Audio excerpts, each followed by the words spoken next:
देखो हमारे पास double displacement reaction है, डबल डिस्प्लेसमेंट रिएक्शन में हमारे पास दो तरह की रिएक्शन कौन सी है, एक न्यूट्रलाइजेशन जिसमें एक एसिड और बेस एक दूसरे को न्यूट्रलाइज करते हैं and the product is water and salt, ठीक है।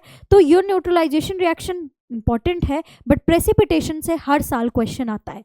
तो एक डिस्प्लेसमेंट है जिसमें हमने Fe वाला केस किया, एक प्रेसिपिटेशन है। केमिकल रिएक्शन एंड इक्वेशन से ये दो रिएक्शन तो हर साल पूछनी ही है, that is compulsory for the CBSE, हर साल पूछता है, ठीक है।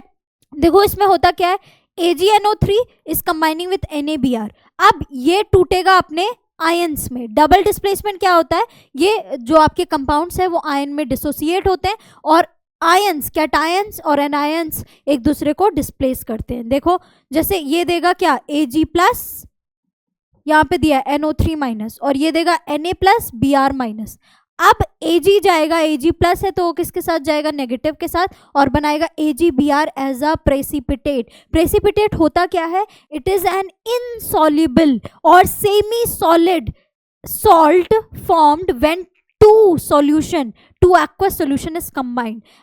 और ये जो आपका इनसॉल्युबल कंपाउंड है वो नीचे आपके बीकर में या टेस्ट ट्यूब के बॉटम में सेटल हो जाता है, ठीक है। तो AgBr, ठीक, silver bromide as a precipitate, और ये NaNO3 as a aqueous solution जो रहेगा। आप ये देखो यहाँ पर ये आपका प्रेसिपिटेट है और ये आपका सोल्यूशन है, ठीक है। तो हमने AgNO3 और NaBr के एक्वस सोल्यूशन को कंबाइन किया, हमें एक प्रेसिपिटेट मिला, एक सेमी सॉलिड इनसॉल्युबल कंपाउंड मिला और एक मिला हमें सॉल्यूशन, ठीक है। तो this is a type of what, double displacement reaction, that is precipitation reaction.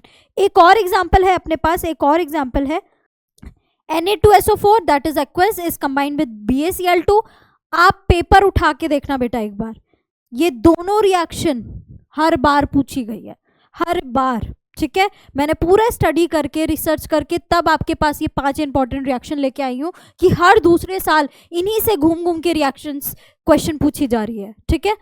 देखो Na2SO4 और BaCl2, तो ये बनाएगा BaSO4 आपका precipitate and NaCl as a aqueous solution. तो इन रिएक्शंस को जरूर कर लेना।